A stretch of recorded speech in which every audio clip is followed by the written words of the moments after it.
Sir election అయిపోయినప్పటికీ, election ముందు ఏదైతే మనం డిస్కస్ చేసుకున్న మాచర్ల పరిసర ప్రాంతాలు ఇవేమీ కొత్త కాదండి. బాంబులు ఇప్పుడిప్పుడే చుట్టడం వాళ్ళేమీ నేర్చుకున్నది కాదు. గతంలో కూడా అంతకంటే గొప్ప విధ్వంసాలే జరిగినాయి.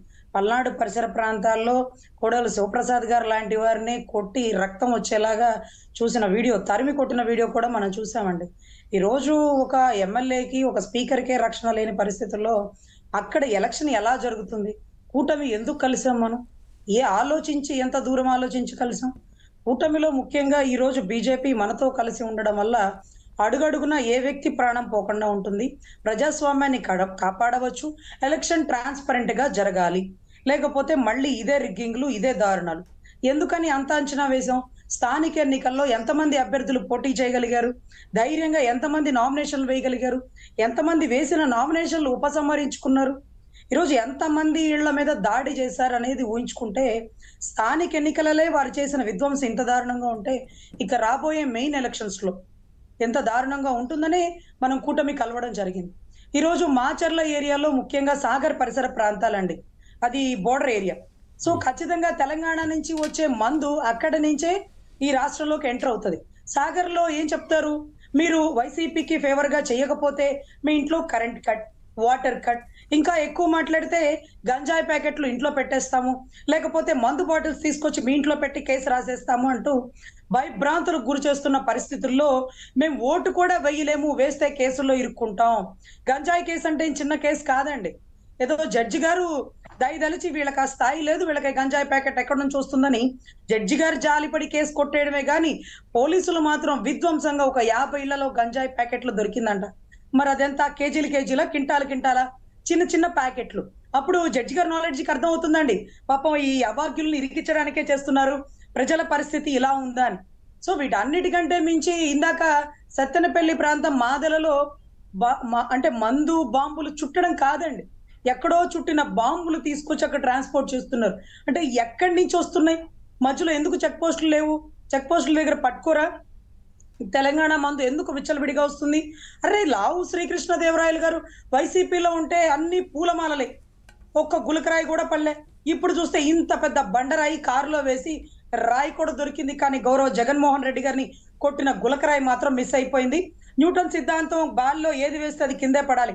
కానీ కొట్టిన రాయి మాయమైపోయింది. ఈ రోజుకి గండ్రగొడ్డలి దొరకలేదు. ఇక్కడ గులకరాయి దొరకలేదు. కానీ బాధితులు మాత్రం కనపడుతున్నారు. అది కూడా కుడిమికి ఎడ, ఎడమకి కుడి, కండు ఏమేమో జరుగుతుంది. సో, వీటన్నిటికంటే మించి సార్ ఎలక్షన్ ట్రాన్స్‌పరెంట్‌గా జరగడం కోసమే కూటమి కలిసింది.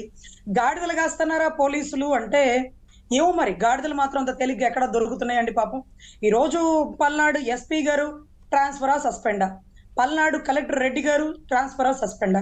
వీటన్నిటికంటే మించి గతంలో ప్రజాగళంలో కూడా వాళ్ళ విధి వైఫల్యం జరిగింది. అదే రోజు ఫస్ట్ ఎలక్షన్ కోడ్ ఆన్ అయిందండి. ఎలక్షన్ కోడ్ ఆన్ అయ్యి సెంట్రల్ నుంచి నరేంద్ర మోడీ గారొస్తేనే నిమ్మక నీరెత్తినట్టు నుంచున్నటువంటి పోలీస్ వ్యవస్థ. ఈరోజు ఎన్నో ప్రాణాలు కోల్పోయే వాళ్ళని తొక్కిసలాట జరిగింది. పెద్ద పెద్ద పెద్ద పెద్ద వాళ్ళు అంటే రాజకీయ నాయకులు కాదు, స్వాతంత్ర సమరయోధులు సైతం ఆ సభలో పాల్గొన్నారు. వాళ్ళు కూడా తొక్కిసలాటకు గురయ్యారు. సో, అయినా సరే ఏమాత్రం చర్య తీసుకోలేని పరిస్థితులు. వీటన్నిటికంటే మించి ఈరోజు సీఎస్ జవహర్ రెడ్డి గారు, ఒక రాజేంద్రన్ రెడ్డి గారిని మనం వదిలించుకున్నాం. కాదనట్లేదు. దానివల్ల కొద్దో గొప్పో మరణాలు జరగలేదండి. ఎందుకంటే ప్రజాగళం అయిపోయిన వెంటనే ప్రజాగళం సక్సెస్ చేసినందుకు గాను పాపం ఒక వ్యక్తిని గండ్రగొడ్డలు పెట్టి నరికేసిన తరుణం మేమందరం చూసాం. ఈ స్థానిక ఎన్నికల్లో ఎన్నో ప్రాణాలు పోతాయేమో అని అనుకున్నాం గానీ ప్రాణాలు పోలా. కానీ ప్రాణాలు పోయే పరిస్థితి దాకా వచ్చిందండి. అదే రకంగా అక్కడ ఉండి పోటీ చేసే పల్నాడు ఎంపీ గారు చెప్పారండి స్వయంగా నాతోనే డీజీపీకి ఒక లెటర్ ఇప్పించారండి. ఇక్కడ ఒక 100 ఓట్లు, ఒక 500 ఓట్లు వస్తాయండి. వాళ్ళు పొట్ట చేత పట్టి ప్రాణాలు చేత్తో పట్టుకొని వెళ్ళిపోయారు పాపం. వాళ్ళని తీసుకొస్తే ఒక 100 ఓట్లొస్తాయి, ఒక 1000 ఓట్లొస్తాయి అంటుంటే నేనన్నాను, "సార్ వాళ్ళు ప్రాణాలు చేత పట్టుకొని వెళ్ళిపోయిన వాళ్ళని తీసుకొస్తే మళ్ళీ అదే గొడవలు జరిగితే?" అని నేనడిగితే ఆయనన్నారు, "అందుకే కదా డీజీపీకి లెటర్ పెట్టాం. పోలీస్ ప్రొటెక్షన్ ఇస్తారులెండి" అన్నారు. ఈరోజు రాజకీయ నాయకులు ఒక వ్యక్తి ప్రాణాన్ని ఓటర్లుగా చూడకూడదు. ప్రాణాలుగా చూడాలి. పోలీసులు నమ్మే పరిస్థితి లేదు. అయినా సరే మీరొస్తే మీకు ఇబ్బంది జరుగుతుందమ్మా. ఈ పోలీసులు నమ్మి మిమ్మల్ని పిలవలేము అంటే, ఆ ప్రజలు చెప్పారండి.